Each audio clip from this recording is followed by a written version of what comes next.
शनिवार दिनांक 27 व रविवार दिनांक 28 सप्टेंबर रोजी सांगली येथील भारती मेडिकल कॉलेज या ठिकाणी भारती हॉस्पिटल येथील ॲनेस्थेशिया डिपार्टमेंट आयोजित जन्मजात बालकांचे पुनरुज्जीवन या संदर्भातील भव्य अशा कार्यशाळेचे आयोजन करण्यात आले होते।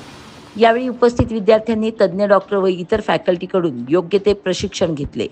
ॲनेस्थेशिया डिपार्टमेंटच्या डॉक्टर अस्मिता कर्नाळकर यांनी याबाबत सांगली प्रहार न्यूजला माहिती दिली। मी डॉक्टर अस्मिता कर्नाळकर, मी anaesthesia department Bharati medical college and hospital Sangli इथे प्रोफेसर म्हणून कार्यरत आहे। इथे आम्ही काल आणि आज 2 दिवस आमच्या रेझिडेंट डॉक्टरसाठी एक वर्कशॉप कार्यशाळा म्हणतो आपण ती आयोजित करण्यात आली होती।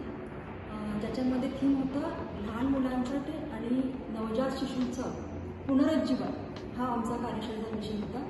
त्याच्यामध्ये 35 डॉक्टरांनी सहभाग घेतला आणि त्यासाठी फॅकल्टी म्हणून मी सहभाग घेतला आणि माझ्याबरोबर आणखी 2 डॉक्टर आले होते जे पुण्यावरून स्पेशलिस्ट डॉक्टर आहेत, डॉक्टर अजिंक्य काळे आणि डॉक्टर मंदार अक्कलकोटकर, त्यांनी सुद्धा फॅकल्टीने सहभाग घेतला।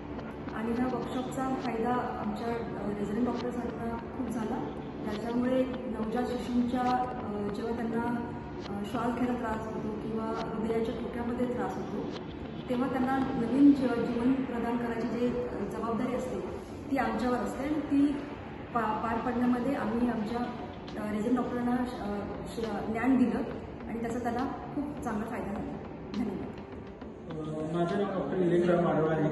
मी भारती विद्यापीठमध्ये डिपार्टमेंट ऑफ ॲनेस्थेशियामध्ये ॲज अ JR शिकत आहे। आज आणि काल आमच्या भारती विद्यापीठच्या सिम्युलेशन लॅबमध्ये लहान मुलांच्या जीवनदायी या गोष्टीवरती वर्कशॉप अरेंज केला गेला होता आमच्या डिपार्टमेंटकडून थ्रू डॉक्टर अस्मिता कर्नाळकर मॅमकडून हा वर्कशॉप अरेंज केला गेला होता। तर आमचे जे गेस्ट स्पीकर होते मंदार सर आणि कोरे सर यांनी खूप काही आम्हाला नवीन नॉलेज शिकवलं। पिडियाट्रिक रिसक्सिनेशन म्हणजेच लहान मुलांच्या जीवनदायी ह्या विषयावरती ज्या गोष्टी आम्हाला माहीत नव्हत्या त्या गोष्टी आम्हाला माहीत करून दिल्या। काही कन्सेप्ट आमच्यामध्ये अनक्लिअर होते ते आम्हाला क्लिअर करून दिले। तर ओव्हरऑल हा जो 2 दिवसाचा एक्सपिरियन्स होता हा खूप छान होता।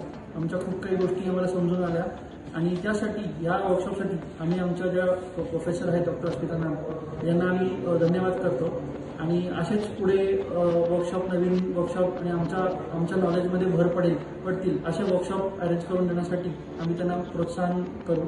अजून आमच्या परीने आम्ही त्यांना हेल्प करू आणि आम्ही पण आमच्या परीने पूर्ण पार्टिसिपेट करू।